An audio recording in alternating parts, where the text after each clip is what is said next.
Well, a group of Westfield residents are fed up with delays and what they consider poor workmanship on their new houses. They have paid more money in addition to their contracts for repairs. CBS 4 consumer investigator Courtney Crown shows us the issues and the ways homeowners can protect themselves. I would say the yards. More than a dozen homeowners in Westfield's Kimballwick by Del Webb neighborhood have complaints about the condition of their newly built houses. This was 8 months. Probably the biggest thing, they don't finish.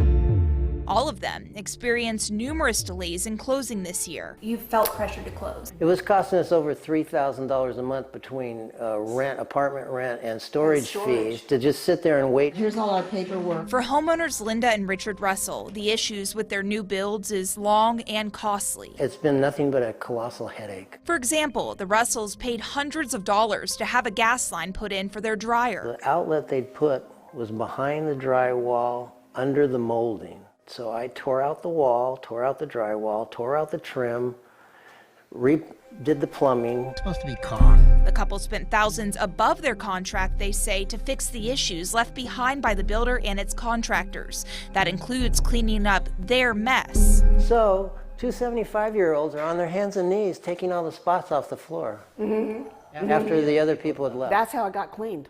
Richard and I did it. The Russells and their neighbors pay nearly $300 a month for access to amenities that will not be finished until at least next year, and lawn care for yards that look like this. It'll be really hard to plant stuff. None of us that moved in months ago have sprinklers or grass or anything, but all of the people that are getting ready to move in have grass and sprinklers.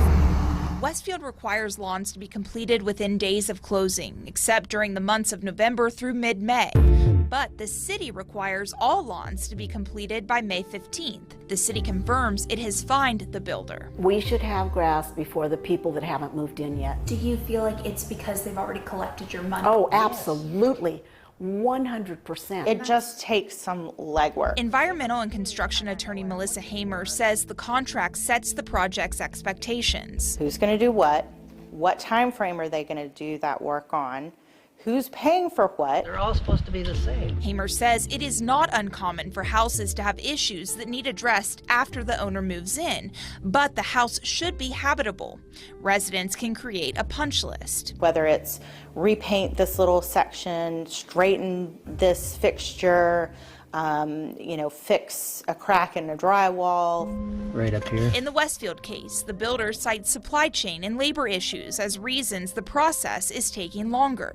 Hamer says it's important to get everything in writing, especially these days. That's where the contract is really crucial in spelling out how the parties are going to communicate those issues and how they're going to resolve those problems as far as timing, the money. Courtney Crown, CBS 4 investigates. So if you're buying new construction, make sure your contract spells out what happens if there's a problem. Write out how to report various problems and who can fix them. Contracts should be explicit on who will be doing the work and how much subcontractors will be paid.